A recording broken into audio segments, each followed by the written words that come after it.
Alright, so this is everything that you're going to get in the box. You got your wiring here, you got the bracket here, got the coupler here, and you got your Z motor here.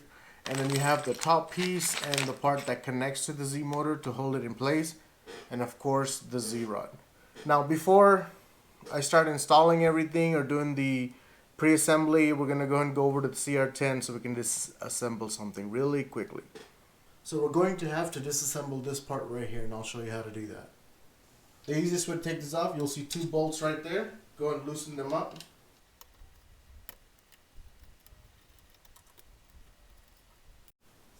Alright, so once you got those two screws out, you should be freely able to move this around. Now what you're going to do is you're going to see a nut here. So I'm just going to take a wrench and hold that in place. And on the other side, there will be an Allen key.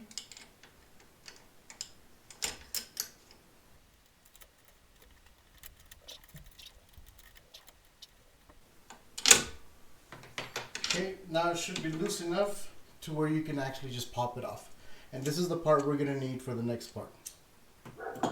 So now that I have this piece removed, you'll notice that there's two nuts here that were supposed to be attached to this that we took off earlier. So all you got to do is just go ahead and slide that out. And there you go. Now we'll go and start with the pre-assembly. Alright guys, so these are the parts that we took off the Cr-10. So I'm just going to go and put these aside for now. And what I'm going to do is go ahead and open up all the parts that came with the upgrade kit. Alright, so what we're going to do first is we're going to go ahead and disassemble the wheels that we took off the Creality Cr-10. Okay, and this is pretty easy to do. But once you take these off, you're going to be mounting this onto it like so. And along with that, you're going to need your spacers, which are right here, and these 3 bolts, which are super long. So this is what you're going to need right here for the next step. So we're going to go ahead and start with the one that had the centric nut, which we already loosened. So we're just going to hold that on there. Just turn it. Alright. So what I do is when I assemble something, guys, I put it in order. So starting from the top, I'm going to go further out than the wheel. And then the centric nut, we can actually leave that on. But if you'd like, you can pop it off. So that's the order that it went in. Now these are the old bolts. And if you notice, these are the new ones. They're slightly longer because of the other side that we're going to be adding to the machine. So all we're going to do is just take the washer out, put the new bolt in, and put that here. Now you're going to repeat the process with the other 2 wheels.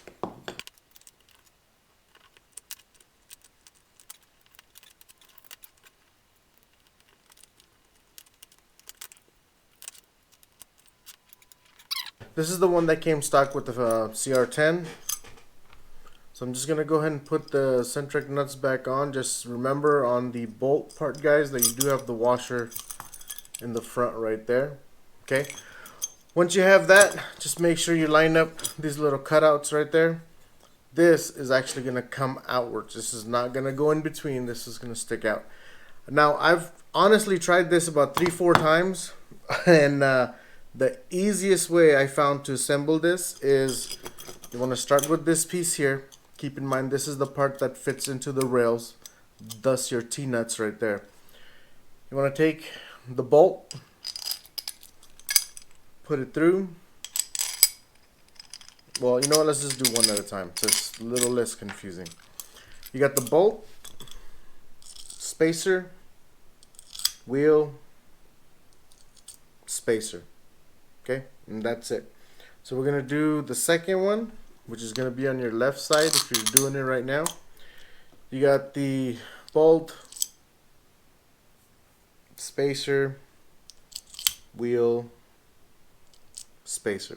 Now, my advice right now, guys, the centric nut usually just pops right into place. So I would pop that into place now. Okay, so we're going to take this part right here. Keep in mind, this is where the Z lead screw goes through. You want that on the top, not on the inside. Okay, like that. You want it facing out. So I'm just going to slide these on. Take your nut. Just hand tighten them for now.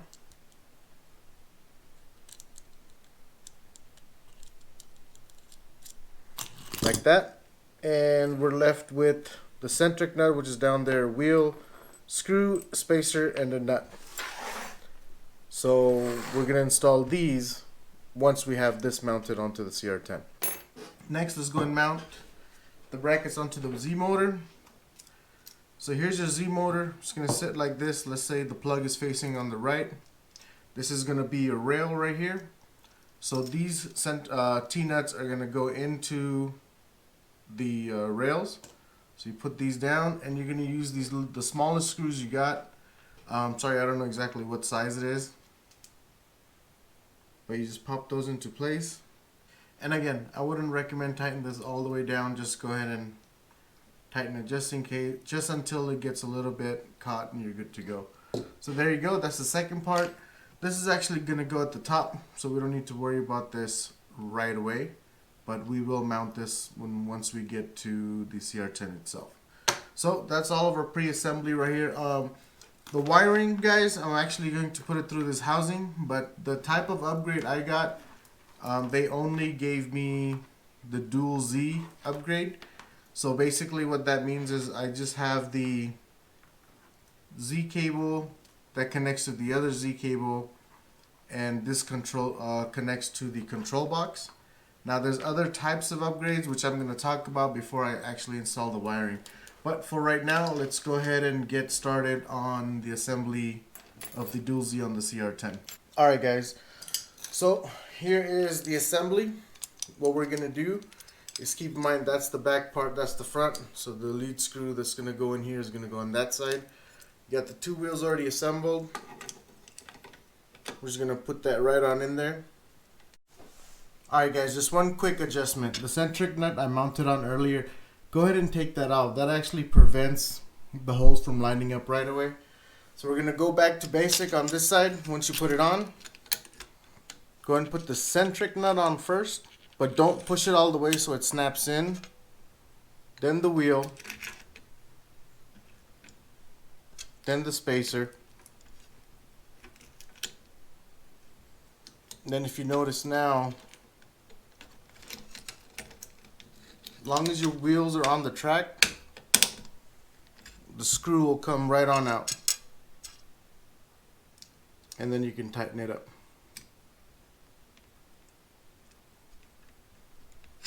Now the trick here is going to be just to make sure the centric nut actually pops into place when you're tightening it. Pops into place when you're tightening it.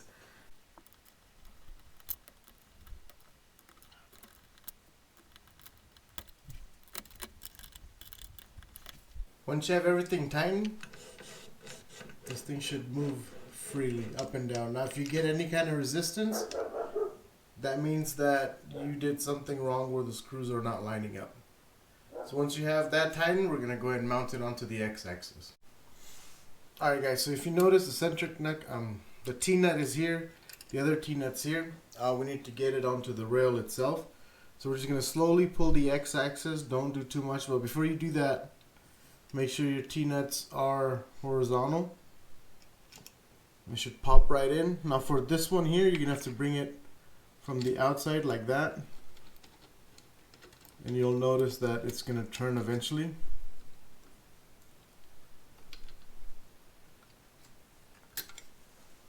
And just tighten that up. And then for the second one, that's right here.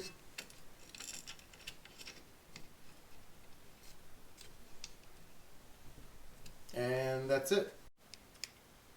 Alright guys, so for this part we're going to go ahead and mount the Z motor just like that, and then these screws will lock it into place. But before we do that, a lot of people say that if you have these inserts that you should actually cut it off, because then your motor will not sit flat.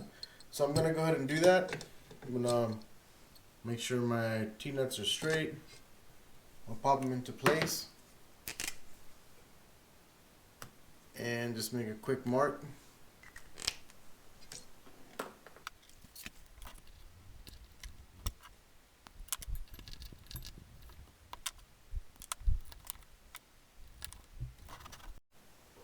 Alright guys, so we got the insert cut out. We're going to go ahead and mount our Z motor.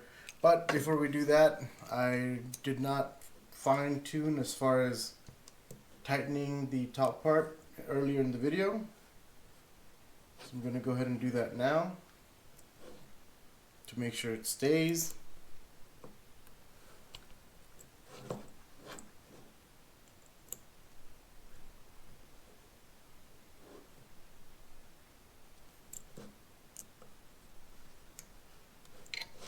Alright, so now that's done, I'm just going to turn my T-nuts straight up, put it right on down, slide it in.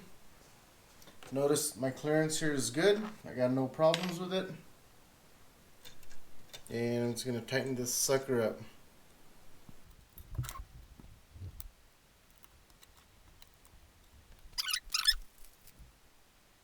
So this coupler right here is kind of weird, it only has one screw. Just kind of hoping for two, and it's not your standard Cr-10 coupler. So now what I'm going to do is just go ahead and drop that in there and find the Allen key that goes in to fit.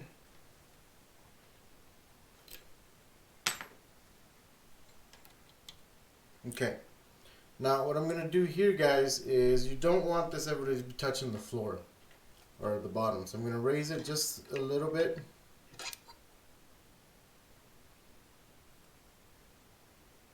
And just a side note, there's a big hole opening and a small one. The small one is what goes in here because the larger one is for the Z-rod. Forgot to mention that. So I'm going to raise it just a little bit, tighten it up so it's good. Next, we're going to go ahead and insert the Z-rod like so. But before we do that, I prefer to mount the top piece. So let's do that next. So next we're going to go and install the Z-rod that you see here on the left side of the back part. You're going to need this piece right here. This is the only piece we have not installed yet.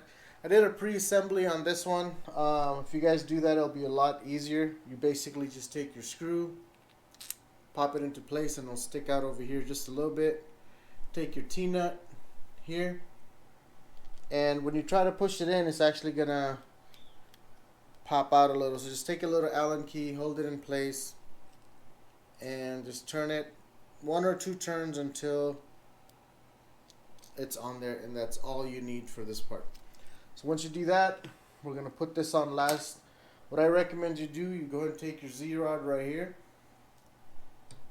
slide it right on through, just turn it, and it should drop down into the coupler.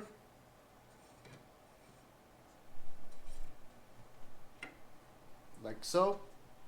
Now, some of you guys, when you actually raise your x-axis, you'll notice that it'll either won't go up or it will get stuck. The reason is because this Z-rod support that's right here, it's a little brass coupler. What you want to do is go ahead and loosen it up a little bit, okay? Because you can always tighten it up. What that does is now it's going to wiggle around, and it's going to let the Z-rod kind of slide in and fit itself. And once you raise it up and down and everything's good, you can tighten these back up so it's not that loose. So once you have the Z-rod in there, you're just going to go and take this part. Notice here, guys, the lip that you see here is actually going to be facing down. And you're just going to pop this into place. All you're going to do is pull the Z-rod just a little bit so it slides in like so. Make sure your T-nuts are horizontal. Once you get them in there, you take your Allen key and just tighten them up.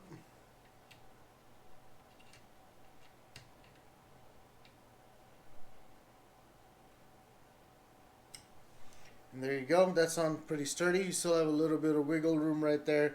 And then we'll adjust the brass Z-rod support, as I like to call it. I don't know the exact name for this little piece. After everything is installed, and we raise it up and down to make sure there's no problems. So that includes the installation of the Z-rod.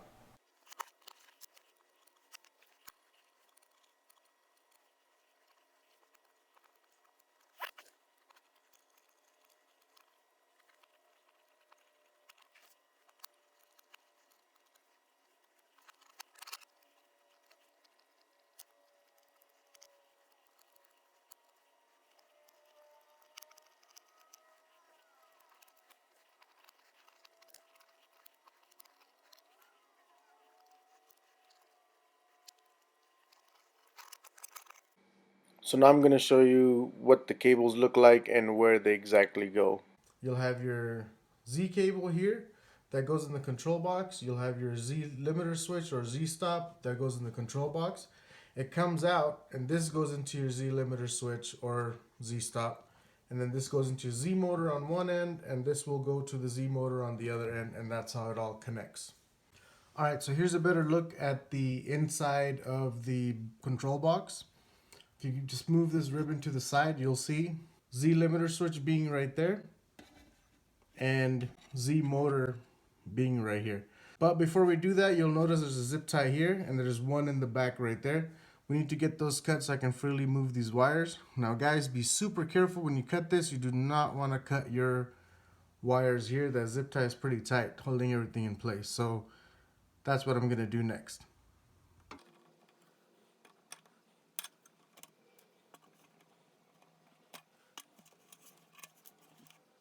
So we're going to pull the Z out. This is for the motor. And we're going to pull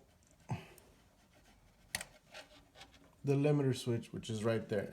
Pull these old wires out through the back and feed the new ones into the control box. I got the two Z cables ran back through the back. Now just keep in mind the Z motor wire will come around the power supply, while the limiter switch or the Z stop will come in front of the power supply. I'm just going to feed this in there. Pull that out a little bit. And again, it doesn't matter which one you connect first, guys. And there's only one way that it's going to connect. So let's start with the Z motor first. Let's move the ribbon out of the way.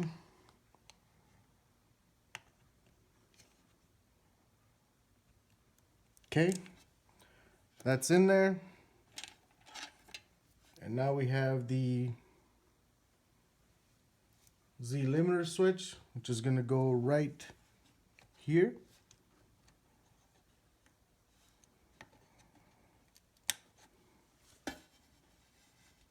Okay, they both look like they're in place properly. I'm just going to pull this out a little bit just to make it a little tighter, but not too much. Give it a little slack. All right, there we go. We're all set, and I'm just going to go ahead and zip tie this up to make sure everything stays in place.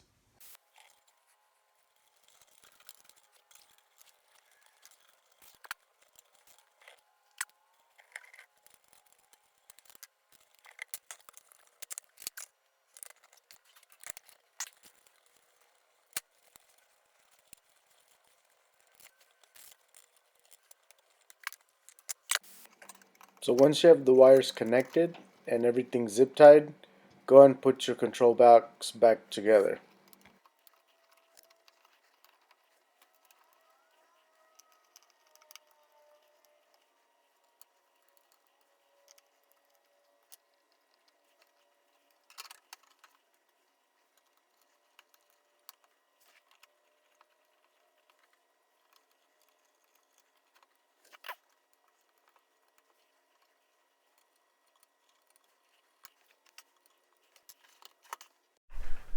Alright guys, so we have the wires installed inside. They're all zip tied, ready to go.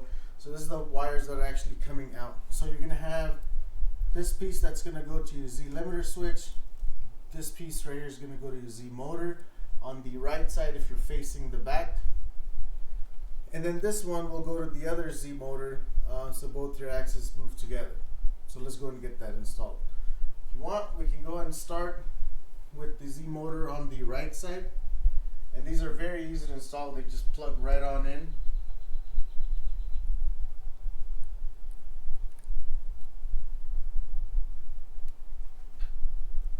That's that.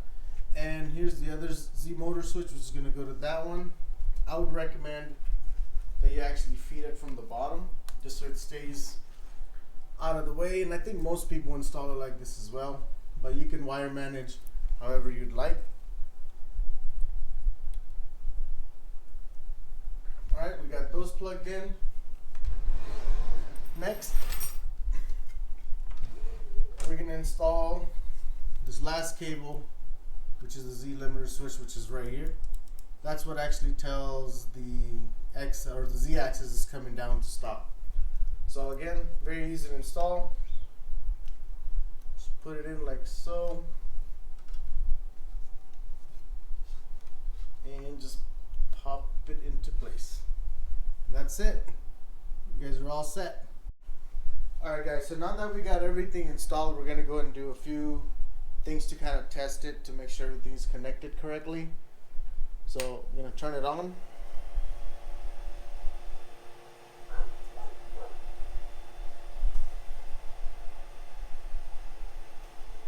And what we're trying to do here is we're going to auto home. So the reason for this is we just want to make sure that everything is working right. Now, anytime you install a additional Z-axis on any printer, you want to level out your X-axis. The reason for that is before mainly most of the pressure was here. So regardless, I don't care what anybody says, when this one's moving and then this one follows after, there's always going to be a little bit of discrepancy there, so it's never actually going to be perfect. So now that you have an additional Z rod on that side, what we're going to try to do is measure this side with a fixed point and then measure that side with a fixed point to make sure, let's say for example, if this was 3 inches from the ground to here, that side needs to be 3 inches as well, therefore making it even. So that's what we're going to do next, and I won't go too much into detail about that. I have another video I'll put in the link in detail on how to adjust that, but for right now we're just going to go ahead and do it just to make sure, and you guys can take a quick look at how it's supposed to be done. GoPro, start recording. So you guys can use any measuring device you want to level out the X-axis. I'm going to go ahead and use this because I find it a little bit easier. Plus there's a digital reading on it, so I can't really mess up too much. The trick here is to find a fixed point on the printer.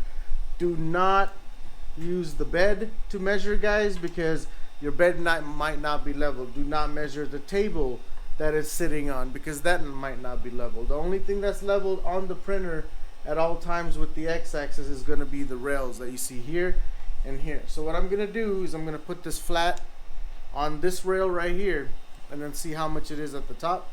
First I need to zero this out. As you can see, it's at 0. Then I'm just going to open it up, put it down flush, and just bring it until it hits the top of the rail. Alright. So on the right side you can see it's at 86.5. Okay. So now I'm going to do the other side. And if everything works out, if I'm lucky, it should be the same.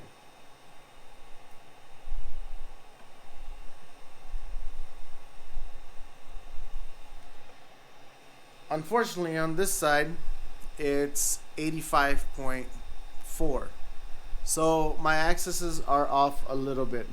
So 85.4 is what it is on the original side, and on the other side it's a little bit higher. So what you can do to fix this is go ahead and put it on this side, and if you just turn the coupler just a little bit, in my case I'm lowering it. Alright, now that I look at it, it's at 85.4, which is the same reading that I got on the other side. So what I'm going to do now is I'm going to go ahead and raise the axis a little bit.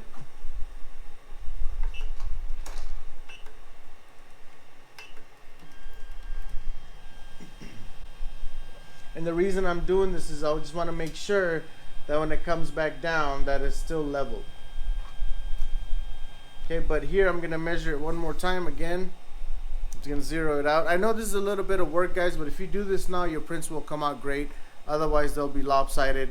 In the sense of this is your print, it might scrape on this side with the nozzle, but on that side it might not. So it's good to have it leveled out. So I'm just going to measure it one more time. I'm going to put this flat.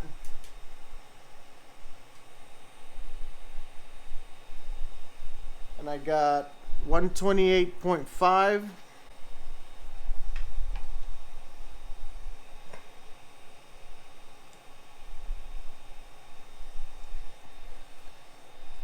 128.5. So that's pretty accurate. Now I know that it's getting better than it was before. When I'm raising my Z-axis, I notice that my X is pretty straight. So that's exactly what we want. So now here's the true test. I went ahead and auto homed it. Gonna go ahead and disable the steppers just so I can get this out the way. We're gonna go back to 0. And this is the last time I'm gonna measure this.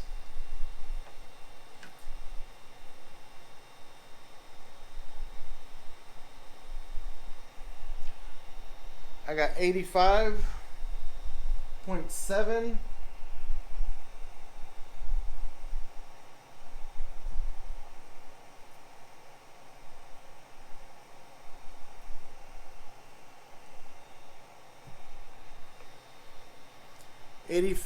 .6, but it was fluctuating a little bit, so my x-axis is actually pretty level, so I'm good to go. And everything is installed. We got the lead screw installed, or the Z-rod installed, all the wiring done, everything connected, and we're ready to rock and roll.